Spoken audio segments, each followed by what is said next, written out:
Hemos caminado durante varias semanas por Mateo 13 y si miramos con cuidado, veremos que nuestro Señor no está contando historias aisladas, sino revelando el misterio de Dios en esta era. Primero, en la parábola del sembrador, aprendimos que el reino entra al mundo por medio de la palabra sembrada en el corazón. No todos los corazones reciben la semilla, pero Dios siempre prepara tierra buena. Luego en la parábola del trigo y la cizaña entendimos que el reino en esta era crece en medio de un mundo mezclado, donde los hijos del reino y los hijos del maligno conviven hasta el día de la siega. Luego Cristo nos enseñó en la parábola de la mostaza y la levadura que el reino comienza pequeño, casi invisible, pero tiene un crecimiento imparable, interno, silencioso y poderoso. Después llegamos a el tesoro escondido y la perla de gran precio, donde Cristo ya no nos habló del crecimiento del reino, sino de su valor. El reino no solo crece, este reino vale más que todas las posesiones. Ahora, en Mateo 13, en el verso 51, vemos que Jesús les dijo: ¿habéis entendido todas estas cosas que estoy aquí recapitulando y que el Señor les presentó a ellos en estas parábolas del reino? Vemos que esta no es una pregunta académica ni una pregunta para saber si ellos tomaron apuntes, ¿sí? Es una pregunta espiritual para evidenciar en los corazones de estos discípulos que son buena semilla, que han iniciado el camino correcto del reino de los cielos. Al ellos responder ahí mismo en la parte B de este verso 51, sí, Señor, sí, Él les pregunta, ¿entendieron todas estas cosas? Ellos les dicen, sí, Señor.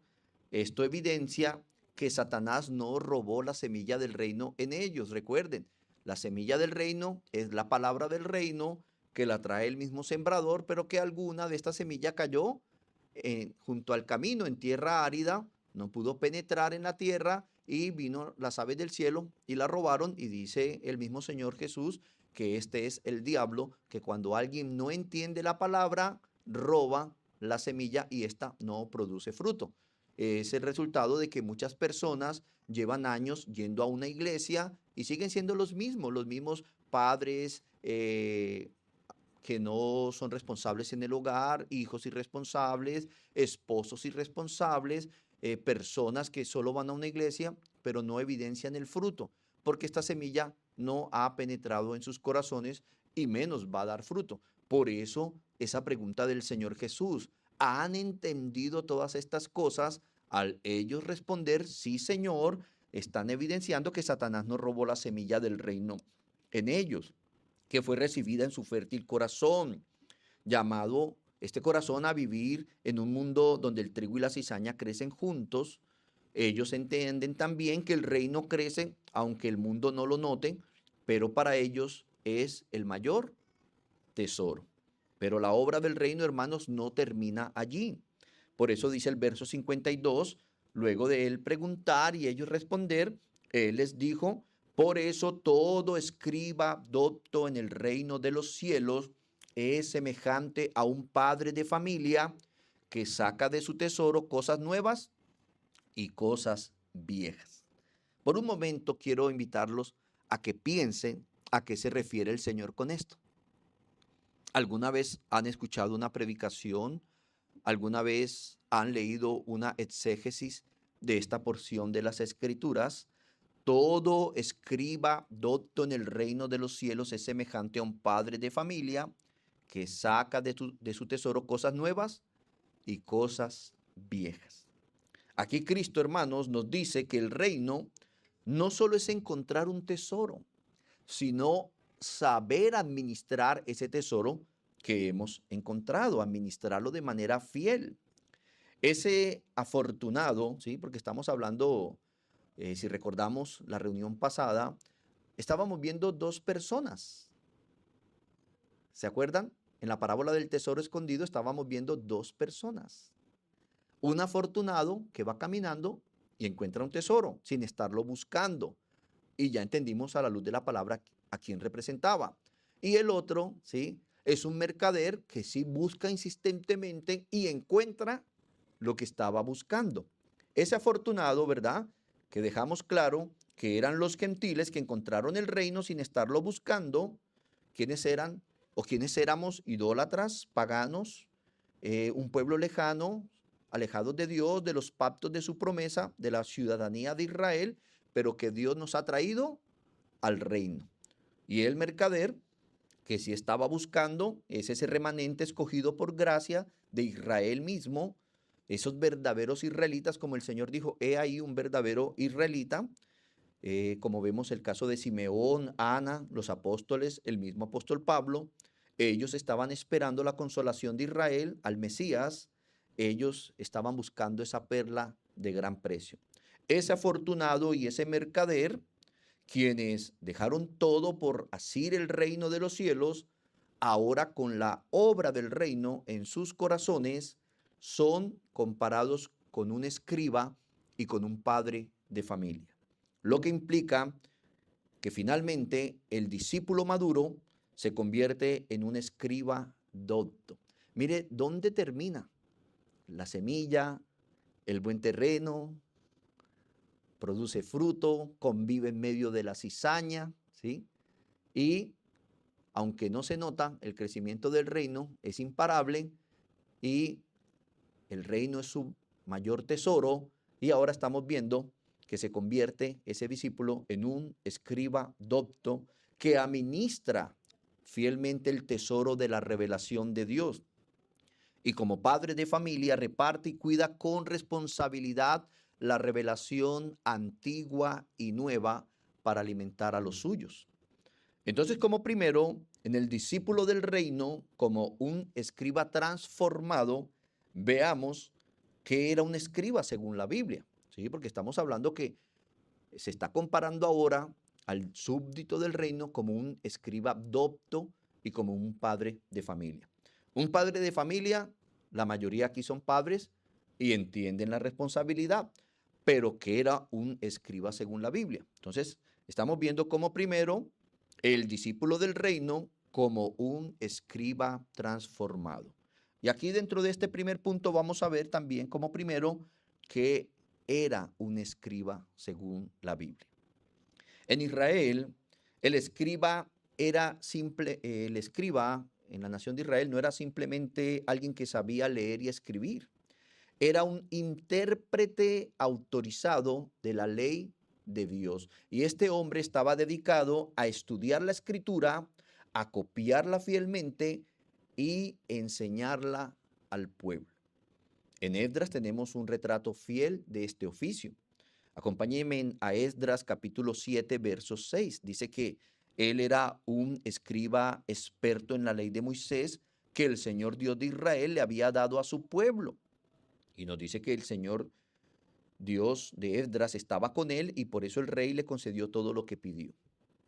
Luego en el verso 10 vemos que Esdras se dedicaba a estudiar la ley del Señor, a ponerla en práctica y a enseñar a los israelitas sus leyes y mandatos. Queda claro que era un escriba en las escrituras y ahí vemos el orden correcto del escriba fiel: estudiar, vivir y enseñar. Qué cosa tan diferente, mis queridos hermanos, a los que enseñan la palabra hoy de Dios, ¿verdad? Hay quienes juiciosamente estudiamos la palabra, la vivimos y la enseñamos. Pero lamentablemente esto no se ve. De ahí viene el dicho que dice, el que predica y no aplica, ¿verdad? Y lamentablemente eso estaba pasando en los tiempos de la venida del Señor Jesús y eso pasa hoy en el evangelicalismo tradicional y en muchas iglesias fieles donde quizás podamos encontrar a alguien que está estudiando la Biblia, pero eso que está estudiando no está transformándolo.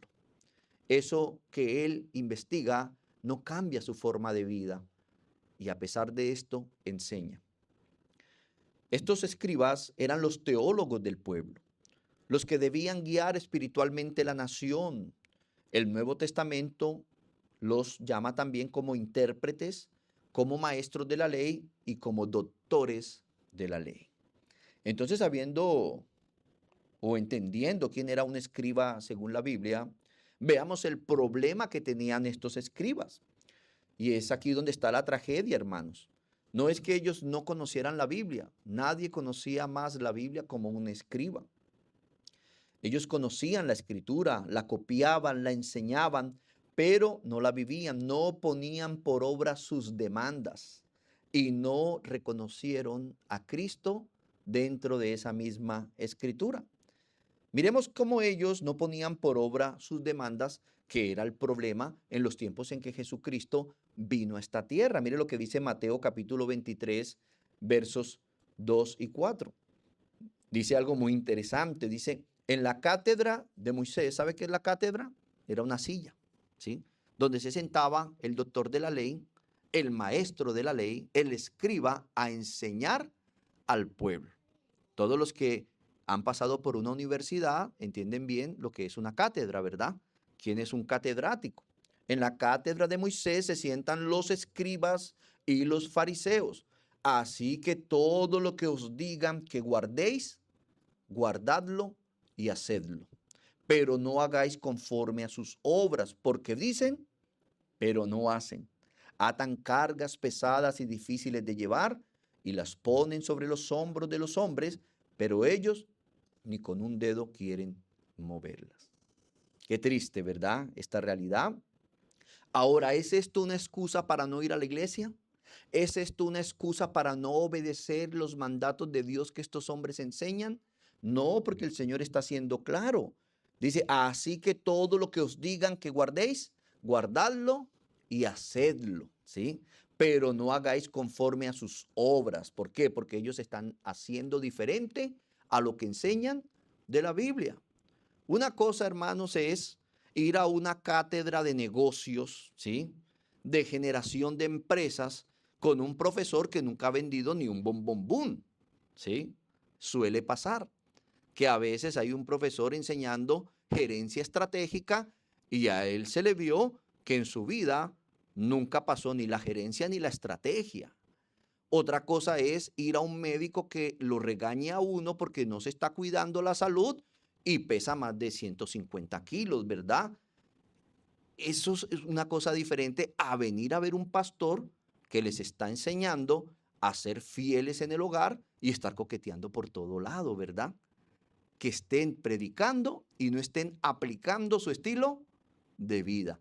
Esto es lo que hace diferente a un catedrático de universidad, a un médico que te da un consejo de salud. Estos escribas tenían este problema, hermanos. Ellos estudiaban la Biblia, pero no eran como Esdras, no la vivían y luego la enseñaban, solo la estudiaban y la enseñaban, pero no la estaban viviendo, no la estaban poniendo por obra. Y además de esto, otro problema es que no reconocieron a quien ellas señalaban.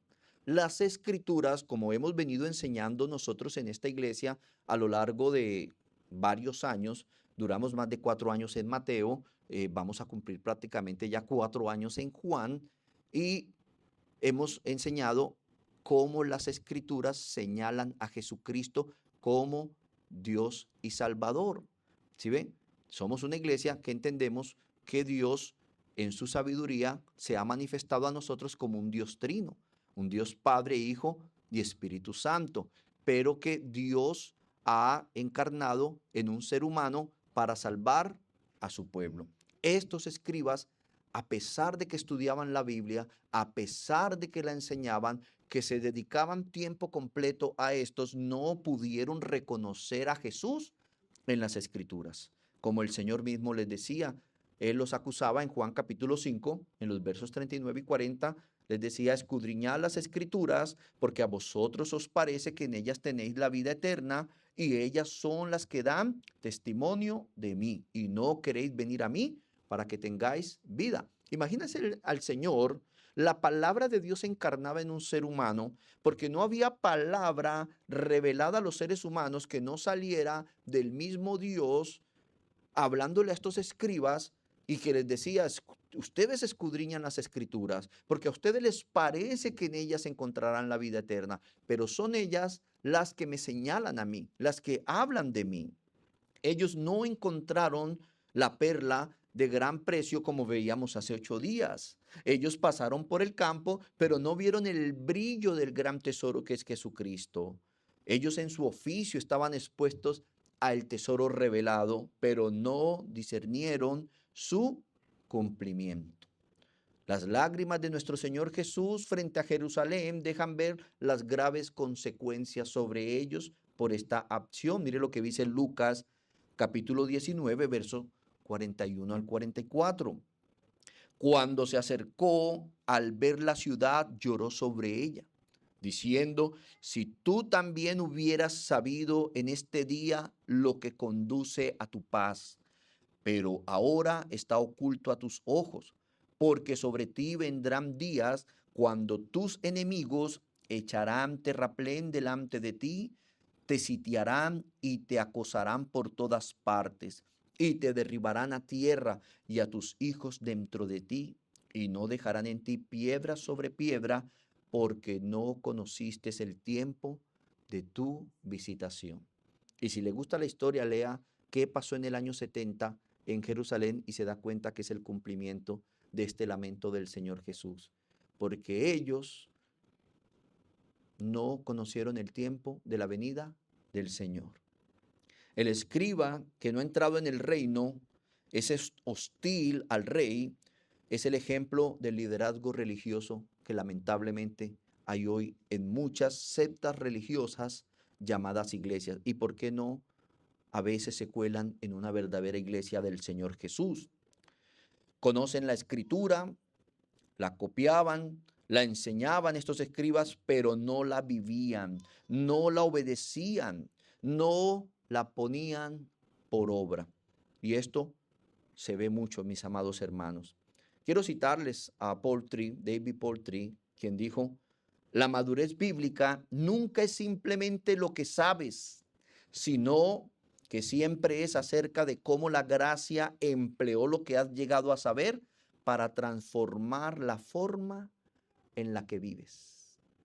Mire, hermanos, lamentablemente hay personas, todos tenemos diferentes formas de ser, y hay quienes son muy académicos, hay quienes son muy entusiastas con la lectura, y cuando llegan al camino de la salvación, cuando son puestos en ese terreno fértil y empiezan a dar frutos, empiezan de manera acelerada y afanada a querer leer a un autor, al otro, a llenarse de conocimiento, a idolatrar de una manera el ego del conocimiento sobre otras personas, pero han perdido de vista que no se trata de lo que yo sé, sino de cómo la gracia de Dios convierte eso que yo estoy aprendiendo, ¿sí?, en un factor que transforma mi forma de pensar, mi forma de ver a los demás, mi forma de servir a los demás. Y terminamos convirtiéndonos en una biblioteca andante, pero carente de vida espiritual, como esa higuera que el Señor vio frondosa, indicando que tenía todas las características para producir un dulce y suave y jugoso fruto, pero cuando el Señor mete su mano, solo era forraje, solo eran hojas que no alimentaban. Este es el peligro de llenarnos de letra, pero ignorar la necesidad del Espíritu que da vida a través de esas letras. La madurez bíblica nunca es simplemente lo que sabes, sino que siempre es acerca de cómo la gracia empleó lo que llegas a saber para transformar la forma en la que vives. Por eso vemos personas sabias en muchos temas, pero infieles, desleales, ¿sí? Personas sin escrúpulos, personas sin ética en las que no se puede confiar. Tampoco reconocen a Cristo en ellos, menos dirigen al rebaño, al Señor, lo que representa un peligro para el pueblo, ya que sea por pecado o por ignorancia, de manera malintencionada, es un obstáculo al reino.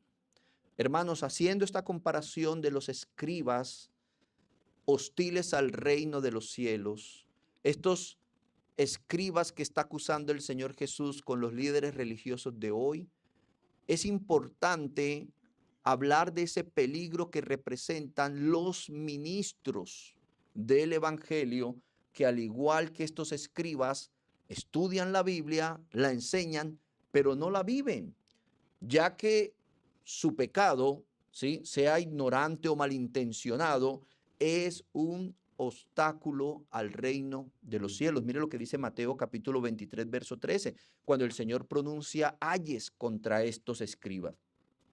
Él les dice: ay de vosotros, escribas y fariseos hipócritas, porque cerráis el reino de los cielos delante de los hombres, pues ni entráis vosotros, ni dejáis entrar a los que están entrando.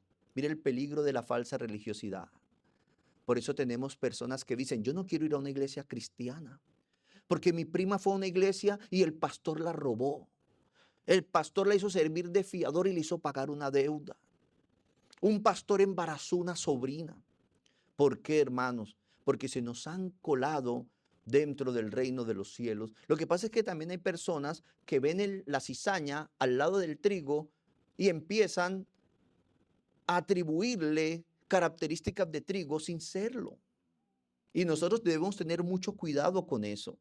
Porque, hermanos, nosotros debemos no generalizar las iglesias cristianas. Así como dicen las mujeres: no, es que todos los hombres son infieles. No.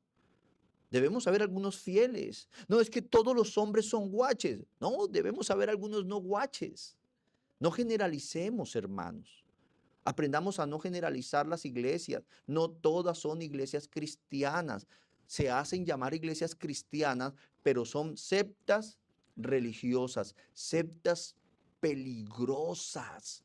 Y debemos advertirlo a la sociedad para que no nos generalicen y no terminemos todos siendo señalados. Porque si bien es cierto, mire, hermanos, ser pastor, una de las cosas con las que uno aprende a vivir es escuchar a alguien diciendo: sí, es como esos pastores que son ladrones. Va uno en un taxi, llega uno a una tienda y no saben que uno es pastor. Y es que en realidad hay pastores que son ladrones, porque han estafado, han robado. Conocí una señora que una vez me dijo: no, mi esposo no quiere saber de iglesias, porque íbamos a una iglesia y el pastor llegó y me dijo: hermana, usted que su esposo trabajó en la empresa, nos pueden servir de fiadora, es que necesitamos un sofá para la oficina de la iglesia para atender las consejerías. Y yo a ciegas, pastor, le firmé y me hicieron servirle no solo para el sofá, sino para una moto para el pastor y para una hermana de la iglesia que terminó siendo la amante del pastor, ahora es la pastora, y echaron la esposa del pastor. ¿Esto es una iglesia de Cristo o es una secta religiosa haciéndose pasar por iglesia de Cristo? Y que debemos denunciarla en estas enseñanzas para que otras personas no caigan en esas trampas, mis hermanos. Y esto parece que es no tener amor, pero es que el amor es proteger al inocente y señalar al culpable, liberar al inocente, ¿sí? Y que se condene al culpable. Ese es el evangelio del Señor. Por eso el Señor le decía: ay de vosotros, escribas y fariseos hipócritas, maestros hipócritas, hermanos, que están cerrando las puertas del reino. No entran ellos por su condición y tampoco están dejando entrar a los que quieren entrar. Es un peligro porque también son una guía destructiva. Mire lo que dice el verso 15. ¿Qué aflicción les espera, maestros de la ley religiosa y fariseos, hipócritas? Pues cruzan tierra y mar para ganar un solo seguidor. ¿Sí ven? Ese es el esfuerzo que hacen ellos en el evangelismo. Eso van y caminan por los parques, van y se meten a todos lados, recorren cielo y mar. Mejor dicho, recorren todo el mundo por ganar un discípulo, un seguidor, y luego lo convierten en un hijo del infierno 2 veces peor que estos fariseos mismos. ¿Cuántas sectas religiosas se esfuerzan en ganar adeptos supuestamente para que vengan al reino de los cielos, pero los hacen 2 veces hijos del infierno? Miremos una iglesia donde salió allá una supuesta pastora diciendo que había ganado una herencia y que tenía muchas hectáreas, pero que a los hermanos de la iglesia el Señor le había dicho que les vendiera la hectárea a 10 millones de pesos. Y estos hermanos fueron y vendieron lo que tenían, compraron las hectáreas, ¿sí? Y luego los estafó. Y habían personas dentro de la iglesia sirviéndole en esa estafa porque era la voz de Dios, todos pecando, siendo delincuentes en nombre de la religión. Esto no es iglesia cristiana. Estos son personas que creen que son cristianos, pero viven haciendo daño. Por eso en la iglesia, como hemos predicado en el trigo y la cizaña, debemos tener cuidados. Hay malas personas que se creen que son cristianos, que se creen que son ovejas de Cristo y quieren ir a la iglesia y van y le hacen daño a 2, 3 o 4 y luego se van, luego vuelven. Y a veces toca exponerles y toca decirle a personas, tengan cuidado con estas personas. Debemos ser cuidadosos, hermanos. Un peligro, ¿sí? Los escribas, el fariseísmo es un peligro que no debemos subestimar. Los escribas y los fariseos se convierten en los labradores malvados que en lugar de guiar hacia la tierra fértil del reino, la que absorbe la semilla y produce fruto al 30, al 60 y al 100 por uno, ¿sí? Conducen a sus adeptos a terrenos estériles, pedregosos o llenos de espinos. Mire una iglesia bíblica, hermanos, como terreno fértil. Hermanos produciendo frutos al 30, al 60, al 100 por uno en su carácter, en su piedad. Alguna esposa dirá, ay pastor, el mío es como de al 2%, porque bueno, pero está produciendo fruto, hermana. Sí, está produciendo un fruto. Dios está haciendo un cambio en ellos. Pero imagínense una secta religiosa ganando no almas, no súbditos del reino, sino adeptos, ¿sí? Y los tienen en un campo de pedregales, ¿sí? Es como un vivero de flores artificiales. Algunos están en pedregales, ¿sí? Llenos de emociones, pero sin raíces en el evangelio. Otros en medio de espinos, de abrojos. Esto no es la iglesia de Jesucristo. El resultado, meros profesantes que no logran desarrollarse en la vida del reino, sino que se marchitan atrapados en un sistema religioso que los aleja de Cristo. Es como sembrar en cemento. Puede haber entusiasmo inicial, pero no hay raíz ni fruto. Así, el proselitismo destructivo multiplica seguidores por montón, pero no discípulos. Produce religiosidad externa, pero no una verdadera espiritualidad. Esta advertencia, hermano, nos recuerda que el llamado de Jesús no es a fabricar adeptos, sino a sembrar en buena tierra, donde la semilla del evangelio pueda dar fruto abundante para la gloria de Dios. En resumen, estos fariseos, estos escribas conocían el reino en las escrituras, pero no reconocieron al rey de ese reino y estorbaban a otros. Qué triste, ¿verdad? Pero el discípulo del reino, ¿sí? Un escriba transformado, que es nuestro primer punto, dice Mateo 13:52, es semejante a un padre de familia que saca de su tesoro cosas nuevas y cosas viejas. Y este es nuestro segundo punto para hoy. El tesoro del escriba, cosas nuevas y cosas viejas. Como primero vimos que el discípulo del reino, el súbdito del reino, es comparado a un escriba transformado. Y como segundo, ¿sí? Nos habla de su tesoro, cosas nuevas y cosas viejas. ¿Qué son las cosas viejas y qué son las cosas nuevas del tesoro? ¿Sí? Uno se pregunta. Algunos dan muchas explicaciones, pero ¿sabe qué es lo interesante de la hermenéutica bíblica fiel? Que la misma Biblia se interpreta a sí misma. Las cosas viejas son la ley, los profetas, las promesas hechas a los antepasados, los pactos de la promesa, los sacrificios que apuntaban al Mesías, el templo, el sacerdocio, la historia de Israel, los tipos, las sombras, todo el Antiguo Testamento lo narraba. Estas cosas viejas, hermanos, eran el fundamento. Ahí está la creación, la caída, la promesa del Redentor, el pacto, la ley, los sacrificios, las profecías, todo lo que apuntaba a Jesucristo. Por eso, si en el Antiguo Testamento, hermanos, no entendemos a Cristo, no entendemos la cruz, no entendemos el pecado, no entendemos la gracia. Imagínese usted una persona ignorante al antiguo pacto en esa época en Israel y pasar cerca a la cruz y ver a Jesús crucificado al lado de dos malhechores. ¿Qué podría decir esta persona?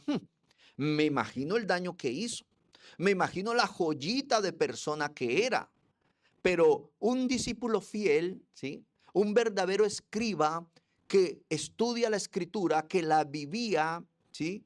Que la enseñaba, que encontraba a Cristo como el mercader que buscaba la perla, que esperaba la consolación, entendía lo que el anciano Simeón dijo a José y María cuando llevaron al niño al templo. Una espada traspasará su vientre, está puesto para caída de muchos. Y recordamos entonces la escritura que decía que entre los malhechores fue su muerte, pero su sepultura entre los ricos. ¿Se acuerdan? Prestaron una tumba de alguien adinerado y ahí fue su sepultura. Isaías nos habla del siervo sufriente, los sufrimientos que él iba a vivir. No podemos entender la cruz si no conocemos las cosas viejas del tesoro del reino, el Antiguo Testamento, que incluye el antiguo pacto y todo lo que apuntaba como promesa, como símbolos, como sombras de la venida de Cristo. Y aquí ya lo hemos enseñado. Hemos enseñado cómo Cristo, cómo el templo apuntaba a Cristo, el sacerdote apuntaba a Cristo, el cordero apuntaba a Cristo. ¿Quién era el cordero? Era ese sustituto que derramaba su sangre para limpiar los pecados del pueblo y cada año tenían que ir y llevar el cordero para sacrificarlo para la propiciación de sus pecados. Por eso cuando Juan el Bautista ve a Jesús dice, he ahí el Cordero de Dios que quita los pecados del mundo. He ahí al que apuntaban todas esas cantidades de corderos del antiguo pacto. Este es el Señor. Sin el Antiguo Testamento, hermanos, no entendemos a Cristo, no entendemos la cruz, no entendemos el pecado, no entendemos la gracia del Señor. El Antiguo Testamento es el Evangelio en promesas. Como dijo Thomas Watson, los dos testamentos son los dos pozos de la salvación. Los antinomianos, que es un término para describir los que rechazan la ley de Dios expuesta en el Antiguo Testamento, querrían tapar uno de estos pozos. Hay mucho evangelio en el Antiguo Testamento. Los consuelos del evangelio en el Nuevo Testamento tienen su origen en el Antiguo. Interesante, hermanos. ¿Y cuáles son las cosas nuevas? Las cosas nuevas son el cumplimiento en Cristo, el evangelio revelado, la encarnación de Dios en un ser humano. Dios decía en el antiguo pacto, hermanos, yo mismo vendré y salvaré a mi pueblo de sus pecados. Una virgen concebirá y dará a luz un niño. Él será Dios con nosotros, Emmanuel. Ahora, hermanos, ¿qué era el huerto en Edén? El lugar de Dios con nosotros, donde Dios se relacionaba con Adán y Eva.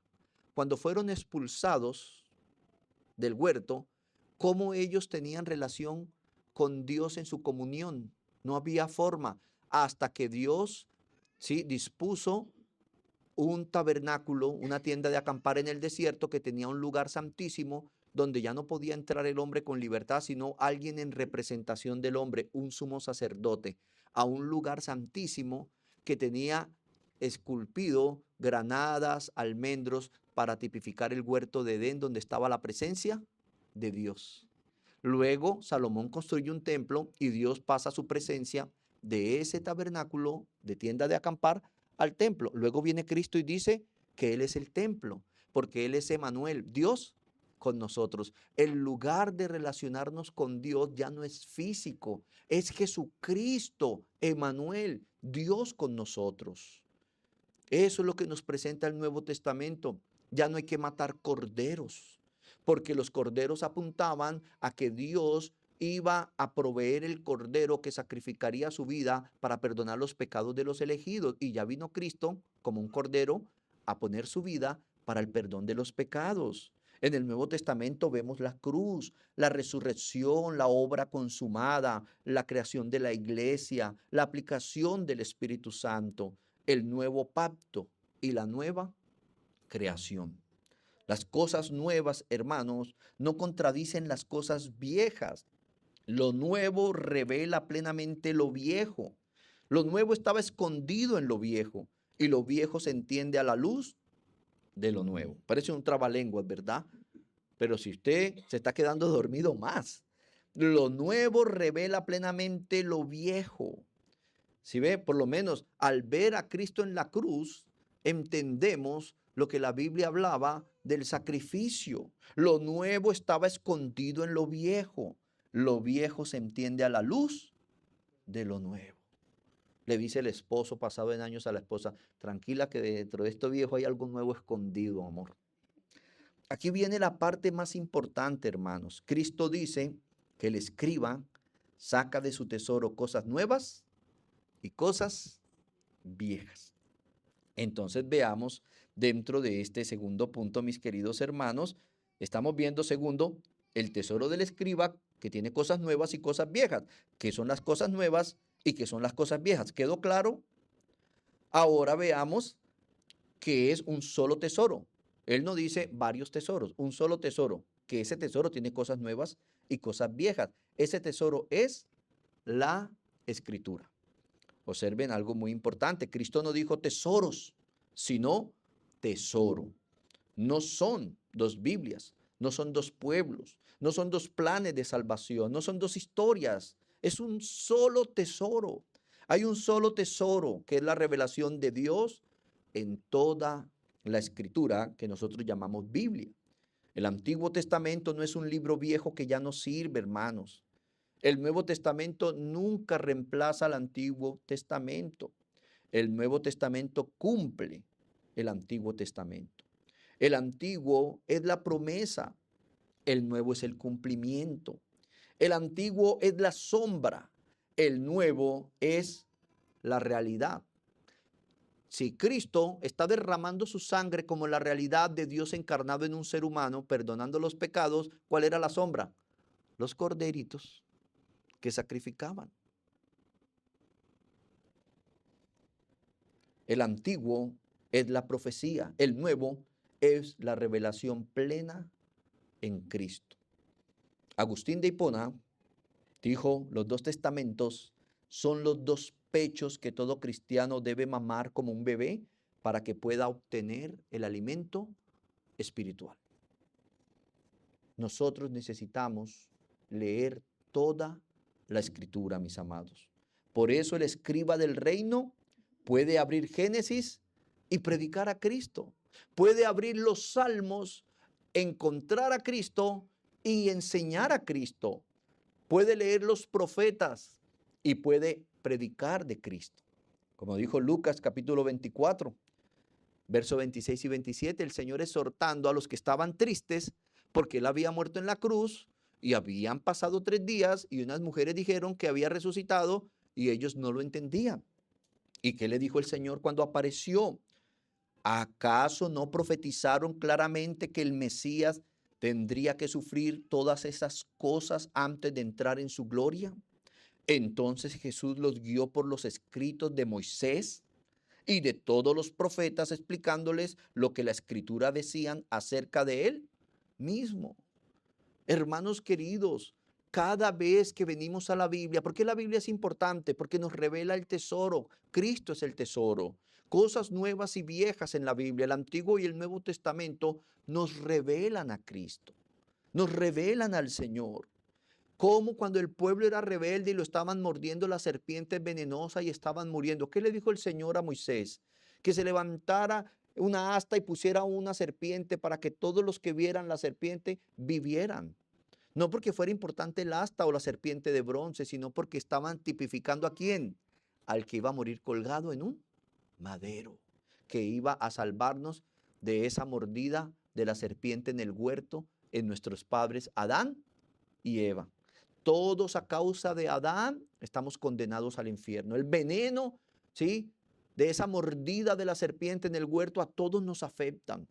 Todos los que nacemos naturalmente estamos afectados por ese veneno, pero el que van a colgar en la cruz como la serpiente de bronce nos dará vida espiritual. Por eso usted y yo ya no estamos condenados en Adán, estamos vivificados en el postrer Adán, que es Jesucristo mismo.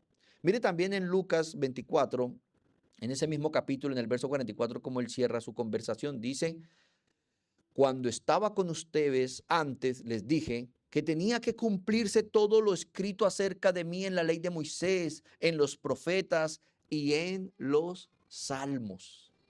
También, hermanos, puede el escriba del reino leer los evangelios y las epístolas, encontrar a Cristo, vivir en Cristo y enseñar de Cristo.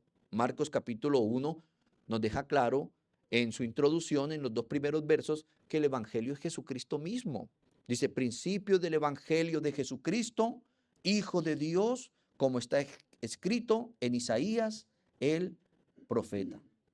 Los evangelistas narraron a Cristo. El evangelio es Jesucristo. Y Hechos capítulo 5, verso 42 dice: y todos los días en el templo, los apóstoles, todos los días en el templo y de casa en casa, no cesaban de enseñar y predicar a Jesús como el Cristo.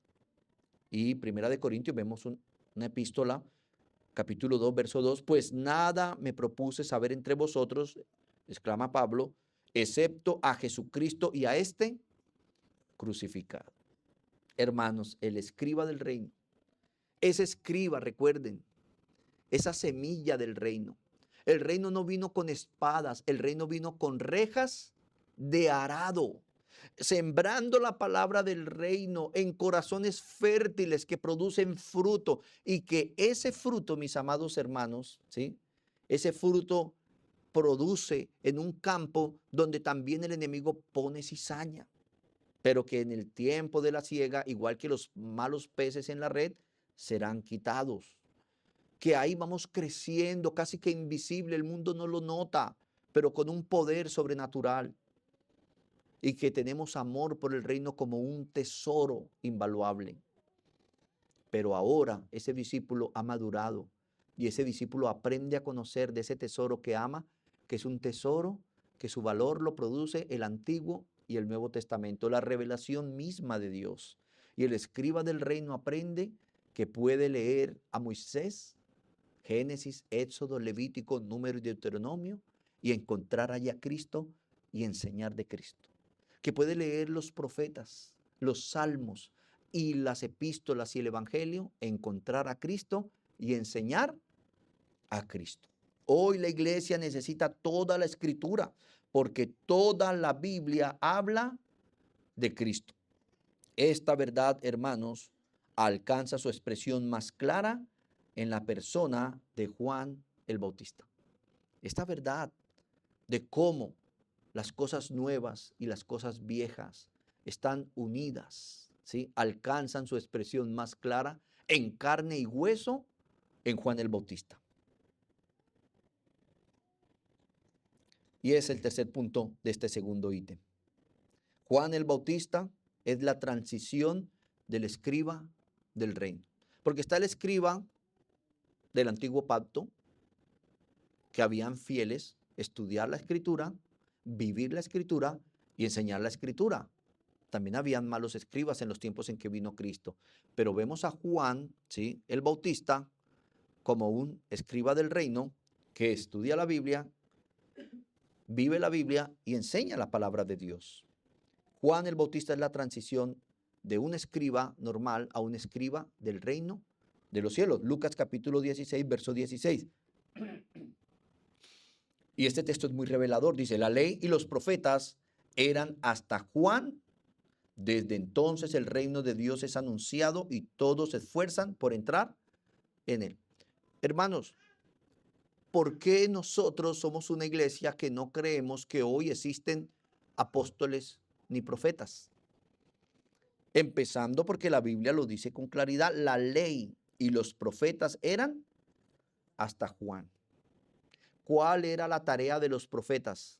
Hacer volver el corazón del pueblo a obedecer la ley de Dios. Y la ley tiene su consumación en la venida del Mesías. ¿estaba ya el Mesías? Estaba ya el Mesías. Por eso dice, la ley y los profetas eran hasta Juan. Así que si alguien dice que es un profeta, dígale, bueno, ¿cuándo me presentas a Juan el Bautista? No, porque Juan el Bautista ya murió hace como 2000 años. Entonces los profetas eran hasta Juan. Entonces, ¿tú cuántos años tienes? ¿2000 cuánto? No hay profetas. La ley y los profetas eran hasta Juan. Desde entonces el reino de Dios es anunciado y todos se esfuerzan por entrar en él. Juan, lo interesante aquí, hermanos, es que Juan pertenecía todavía a la era de la promesa. Él era el último profeta. Juan anunciaba, el rey ya viene, el reino viene, el Salvador viene. ¿Sí ve? Él decía, viene uno que yo no soy digno ni de desatar el cordón de su calzado. Pero la voluntad de Dios, hermanos, puso a Juan en el momento en que, después de decir, el reino viene, el rey viene, la salvación viene, tuvo que decir, Juan 1:29, he aquí el Cordero de Dios que quita el pecado del mundo, cuando vio a Jesús. Imagínense usted, hermanos, todos los profetas del Antiguo Testamento tenían el mismo mensaje de Juan el Bautista, pero ninguno vio al Mesías en vida, quizás en su muerte. Él se les reveló en el lugar intermedio, allá están con él descansando, pero no lo vieron en su aparición. Juan el Bautista lo vio y dijo, he ahí el Cordero de Dios que quita el pecado del mundo. Miremos su testimonio. El evangelista lo narra. Juan dio testimonio de él. Juan capítulo 1, versos 15 y 17. Este Juan no es el mismo Juan. Este es Juan el evangelista hablando de Juan el Bautista. Juan dio testimonio de él y clamó diciendo, este es de quien yo decía, el que viene después de mí es antes de mí porque era primero que yo, porque de su plenitud tomamos todos gracia sobre gracia, pues la ley por medio de Moisés fue dada por la gracia, pero la gracia y la verdad vinieron por medio de Jesucristo. Esa providencia, hermanos, de que Juan el Bautista, como profeta del antiguo pacto, que anunciaba el rey viene, verlo y decir, he ahí el rey, ¿sí? Esa providencia es la que produce de los labios del rey. ¿Quién es el rey? Cristo. Decir en Mateo 11, en su primera parte, Mateo 11:11, de cierto os digo, entre los que nacen de mujer no se ha levantado otro mayor que Juan el Bautista, en relación a su oficio de profeta. ¿Por qué? Porque anunció el rey y vio el rey. El único profeta del antiguo pacto que vio la promesa hecha carne y hueso. Juan, como los profetas antiguos, tenía una visión limitada. Mire lo que dice Mateo 13:17. ¿Cuál era la visión limitada que tenían los profetas del antiguo pacto, igual que Juan el Bautista? Porque de cierto os digo que muchos profetas y justos desearon ver lo que veis y no lo vieron, y oír lo que oís y no lo oyeron. Y aquí está en Mateo 13, donde el Señor está enseñando las parábolas del reino, ya las conectamos. Ellos, los profetas del antiguo pacto, entre los cuales se incluía Juan el Bautista, veían el reino de los cielos como un mar inmenso, hermanos, pero no alcanzaban a descubrir sus corales escondidos, sus peces multicolores, sus abismos misteriosos. Veían el reino de los cielos también como una montaña imponente. ¿Cuántos han viajado por carretera? Y cuando pasan, por ejemplo, poniendo como ejemplo ir de Barranca a Bucaramanga, después de que usted se está acercando, después de que pasa tienda, antes de llegar a Tienda Nueva, se ve imponente la montaña, ¿sí? Se ve. Pero solo vemos un vasto monte, pero no vemos lo que hay dentro de él hasta que empezamos a introducirnos a la montaña. Ellos veían la montaña imponente, pero no distinguían sus cumbres, su fauna diversa, sus valles fértiles, sus campos de agua y sus senderos ocultos. Y aunque Juan metió sus pies al agua, tenía un pie en la orilla y otro pie dentro del agua, aunque estaba ahí a pie de montaña, También para él los eventos de la venida del rey y el juicio final eran confusos. Para él aparecían entremezclados en una sola etapa, como si fuera un mismo evento, la venida del rey y el juicio final. Ellos no veían con claridad que el reino vendría en dos etapas. Por eso vemos que Juan, quien esperaba al Mesías, con el hacha, con el fuego, trayendo el juicio. ¿Se acuerda la predicación de él? Mateo 3, él dijo en un momento, ahí el hacha ya está puesta a la raíz de todo árbol que no da fruto. Él estaba esperando al rey con un hacha, con el fuego para incendiar todas esas ramas estériles. Él, igual que los profetas del antiguo pacto, recuerden, veían la montaña, pero no veían lo que había dentro de la montaña. Él esperaba al Mesías con el hacha, con el fuego, trayendo el juicio final. A pesar de lo sobrenatural, de la revelación, porque recuerden, Juan, ¿por qué dijo, he ahí el Cordero de Dios? Porque se lo reveló Dios mismo. Él recibió la revelación de Dios que le dijo, en quien viere descender el Espíritu Santo en forma corporal de paloma, es el ungido. Y Juan no solo vio el evento. Cuando fue a bautizar a Jesús, él dijo, no, tú necesitas bautizarme a mí, yo no necesito bautizarte a ti, tú debes. Y Jesús dijo, hay que hacer como conviene. Mire, del maestro aprendan eso, hay que hacer las cosas que convienen, ¿sí? Hay que hacer las cosas como son justas, como Dios manda, aunque no las entendamos. Juan dijo, ¿cómo voy a bautizar a Dios encarnado en un ser humano? Y Juan no solo vio la señal, oyó la voz de Dios en el cielo que dijo, he ahí mi Hijo amado, en quien tengo complacencia. Juan el Bautista, el último de los profetas del antiguo pacto que vieron la montaña, pero no su diversidad, que vieron el vasto océano, pero no su profundidad. Él veía el plan de Dios de una manera plana.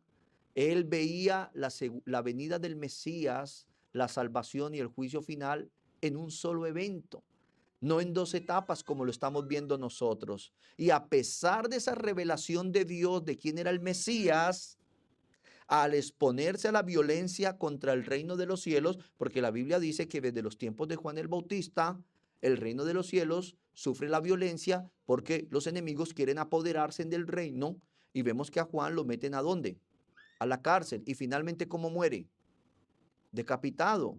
Juan el Bautista, estando en la cárcel, ¿sí?, sentenciado a muerte, a pesar de la revelación que tuvo del Mesías, ¿sí?, estando en la cárcel, dice Mateo 11, versos 2 y 3, en la cárcel le envió dos de sus discípulos para preguntarle, ¿eres tú aquel que había de venir o esperamos a otro?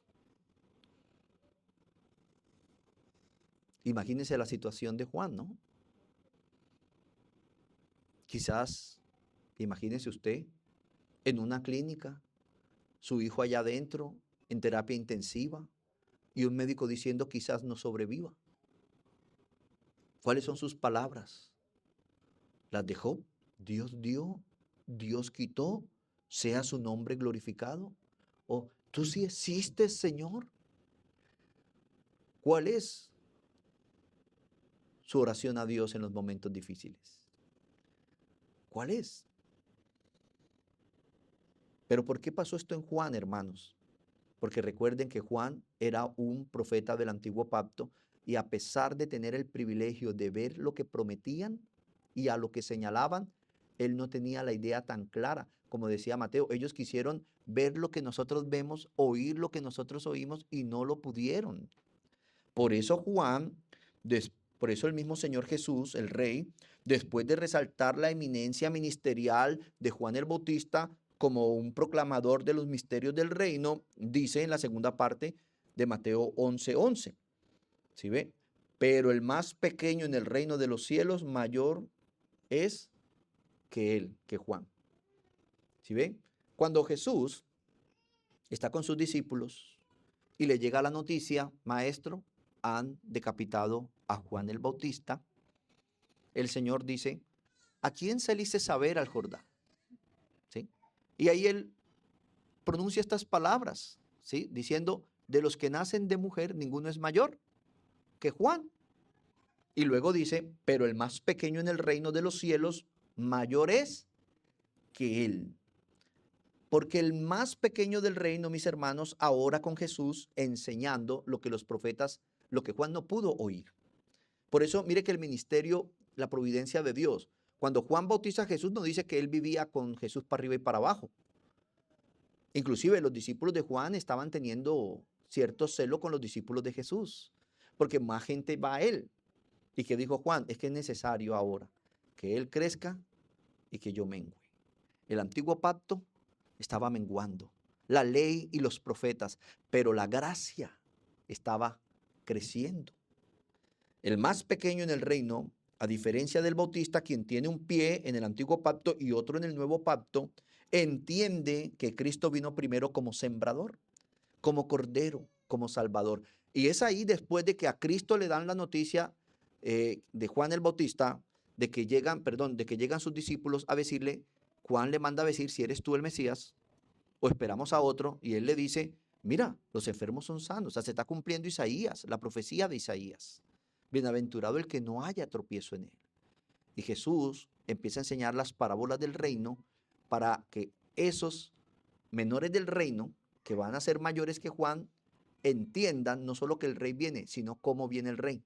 Y es lo que hemos venido predicando en las parábolas del reino, que el reino viene con espadas. Y esto quedó muy claro, hermanos. Les invito a que puedan escuchar los audios para que no pierdan el hilo conductor de la enseñanza. Que él veniera como un sembrador a sembrar la palabra del reino. De que primero viene como sembrador, como el Cordero de Dios, a sacrificarse, a poner su vida en rescate de muchos, como el Salvador de su pueblo. Lo que para Juan era un misterio, para el escriba del reino es una verdad clara. Juan solo pudo ver las cosas antiguas del tesoro. Hoy la iglesia puede ver las cosas antiguas y las cosas nuevas. Tenemos el Antiguo y el Nuevo Testamento. Mayor responsabilidad que la de Juan, como para ponernos con cosas como, tú sí existes, Señor. No, hermanos, qué peligro que nosotros tengamos esa aptitud conociendo al Señor, que no escatimó ser Dios mismo como algo que aferrarse, sino que se humilló. ¿Por qué tenemos que buscar nuestra propia exaltación? De eso no se trata la vida cristiana. El escriba del reino, para él es una verdad clara que el Mesías viene primero a sembrar y vendrá después a cegar. Usted y yo no podemos tener la misma duda de Juan el Bautista, porque después de que Juan el Bautista muere, el Señor enseña cómo es que viene el reino. Viene primero a sembrar y vendrá después a cegar. Les pregunto, ¿lo hemos enseñado en las parábolas del reino? ¿Quedó claro en nosotros como iglesia? Sí. Viene primero en gracia y vendrá después en gloria. Primero viene a salvar, después vendrá a juzgar. Es claro, hermano, los profetas anunciaban el rey viene, el reino viene, el Salvador viene. Hoy la iglesia vive en la era del cumplimiento. Por eso de los que el más pequeño en el reino de los cielos es mayor que ese, que de los que nacen de mujer, no se levantó ninguno mayor que él, porque tenemos el conocimiento, las cosas nuevas y viejas del tesoro. Hoy la iglesia proclama el rey ya vino, el reino ya fue inaugurado, el cordero ya fue sacrificado, Cristo ha resucitado, el Espíritu fue derramado y el Señor vendrá. Esa es nuestra esperanza, hermanos. Y eso es parte de las cosas nuevas que el escriba del reino saca de su tesoro.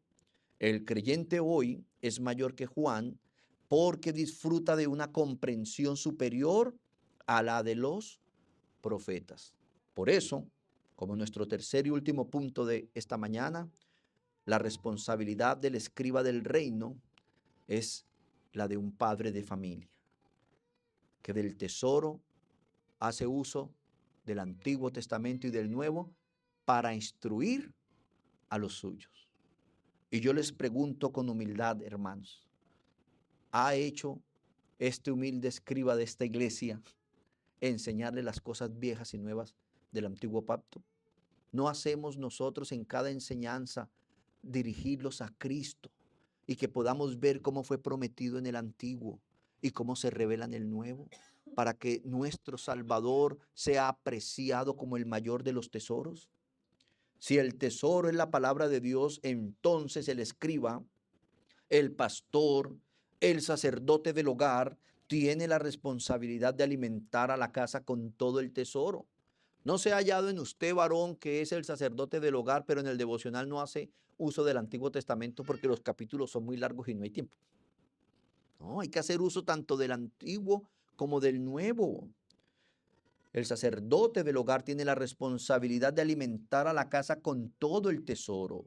La iglesia no debe alimentarse solo del Nuevo Testamento, ni solo de los salmos, ni solo de los proverbios, ni solo de las epístolas. La iglesia debe ser alimentada con toda la escritura.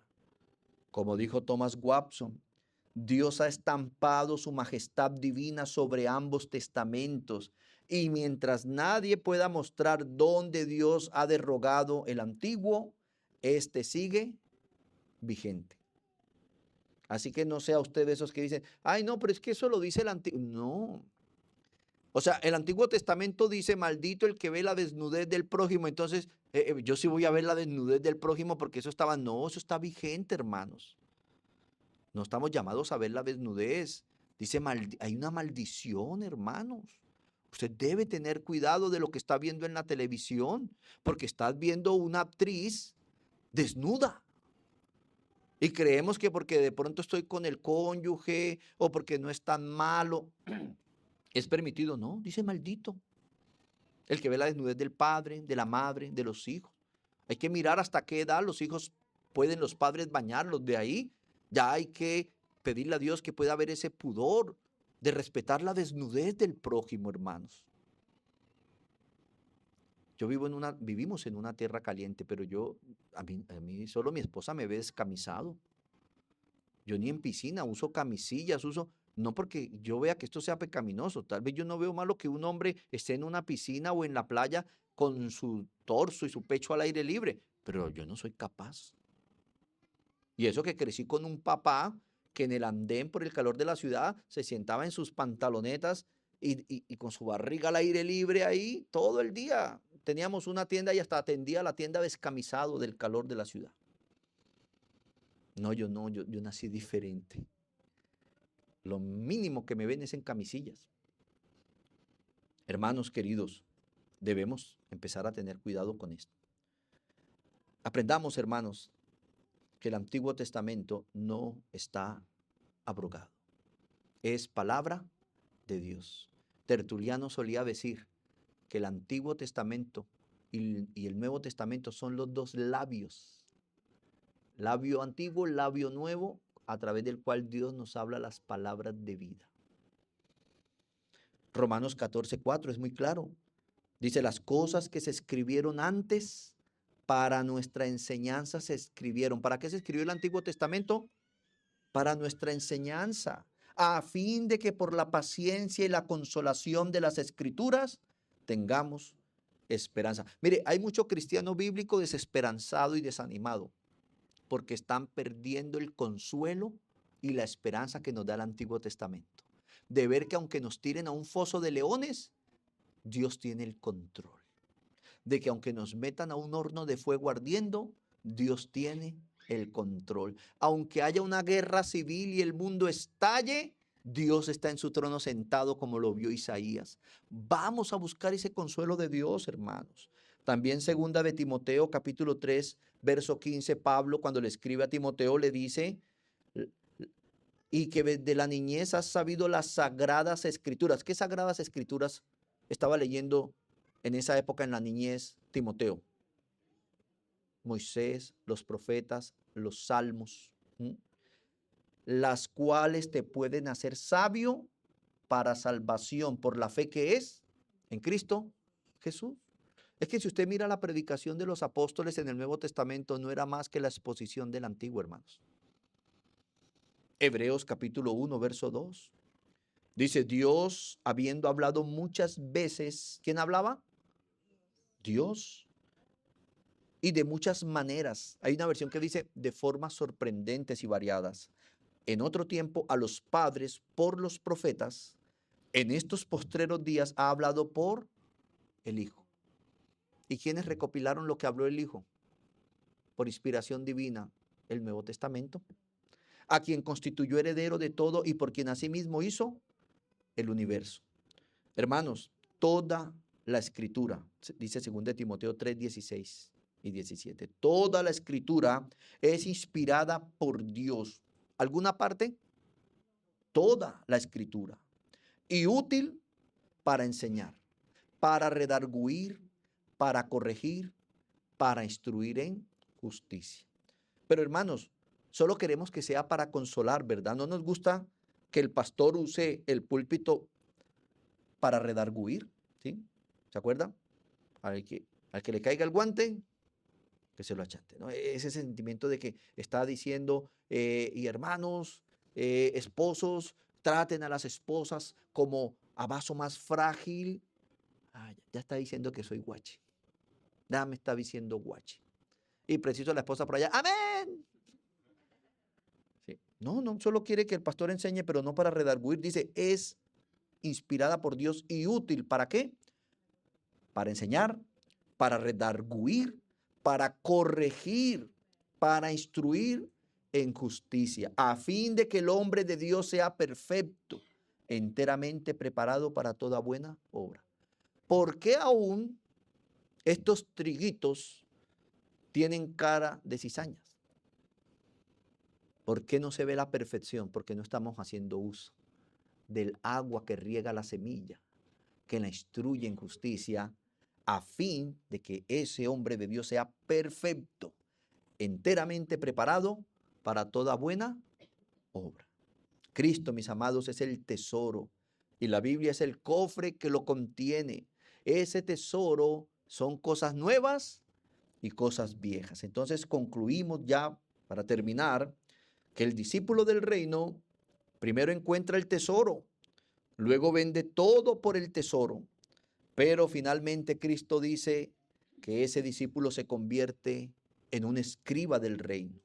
Lo que quiere decir que no solo encuentra el tesoro, ahora debe administrarlo, enseñarlo, repartirlo y cuidarlo. Respondas esta pregunta en su corazón, hermanos. ¿Cuántos entendieron la semilla, la parábola del sembrador? La del trigo y la cizaña, la de la mostaza, la del tesoro. Yo les pregunto, ¿están administrando fielmente ese tesoro? ¿Están llevando los destellos de su luz a través de ustedes a otras personas? ¿Sabe? Respondan en su corazón, no tienen que levantar la mano. ¿Cuántos pueden decir, pastor, yo soy tierra fértil, la semilla ha producido fruto en mí, pastor? Por eso camino despacio, estoy cargado de fruto. La pregunta es, ¿cuántos compañeros de trabajo lo saben? ¿Mm? ¿Cuántos compañeros de trabajo lo conocen a usted como cristiano? O más bien como el malapaga, como el de las rifas, como el del chance. Ojalá no se esté jugando el chance. Mi esposa habló con el pastor, pero la otra vez estaba diciendo un ejemplo, van al barrio y buena, disculpe, aquí vive un señor. Entonces decía un hermano, pastor, yo tenía todas las cualidades, calvo, gordito, pero sí parezco un buen cristiano. Amados hermanos, ¿estás administrando ese tesoro que encontraste fielmente? Mire, cristiano, si tú estás en un lugar y ves una mujer atractiva a tu mirada, porque recuerde que no todos ven belleza igual, ¿no? Algunos les gusta diferente tipo la persona, pero si usted no se presenta como un hombre casado, como un padre de familia, como un súbdito del reino de los cielos, lo que tú estás buscando es la oportunidad de un romance, de una aventura. Si usted es un hombre que dice ser cristiano y cuando está en esos espacios abiertos a la tentación no se muestra como un hijo de Dios, le digo la verdad, hermano, usted evalúese a la luz de la palabra si de verdad es trigo y no cizaña. Si usted está trabajando en un lugar y están pasando los días, las semanas, los meses, y vergonzosamente digo los años, y no saben que usted es casado o casada, y que usted va a una iglesia, no estás administrando bien el tesoro que Dios le ha entregado. Siempre muéstrense en todo, en las redes sociales. Hermanos, quizás esto es algo personal de ustedes. Quizás alguien diga, es que por trabajo me toca. Pero hay redes sociales que parecen más las redes sociales de un soltero, de una solterona, o de un solterón, o de un padre soltero, una madre soltera buscando aventura, buscando un mat, buscando ahí con quién emparejar, porque no se muestran casados. Y debemos andar como es digno de la vocación a la cual Dios nos ha llamado. Y aunque la exhortación era como ministros de Dios, esto se aplica a la vida. Si tú eres un hombre casado y una mujer casada, muéstrese como casado para que ahuyente los lobos y las lobas. Si usted es un padre, muéstrese como padre, la responsabilidad de padres. Si usted es un hijo de Dios, que lo conozcan como un hijo de Dios. Y no es que yo sea alguien perfecto, tengo muchas cosas que mejorar. Pero una vez estuve trabajando y dentro de ese trabajo entré con el equipo interdisciplinado de profesionales a una pequeña reunión y llega uno de los trabajadores de la empresa donde estábamos y le dice al jefe, él va donde usted va. Y dijo, no, pero es pastor cristiano. Dijo, a él sí se le ve, a usted sí le falta. ¿A qué voy con esto, hermanos? ¿Has encontrado el tesoro de verdad y lo estás administrando fielmente? ¿Saben la gente que tú tienes ese valor de tesoro? ¿Lo enseñas? Hermanos, este escriba saca de su tesoro cosas viejas y cosas nuevas, indicando que la iglesia no vive solo del Nuevo Testamento, sino del Antiguo. La iglesia vive de toda la palabra que sale de la boca de Dios. El Antiguo Testamento nos muestra la promesa, recuerden, y el Nuevo nos muestra su cumplimiento. El Antiguo nos muestra las sombras, el Nuevo nos muestra las realidades en Cristo. El Antiguo nos muestra al Cristo prometido.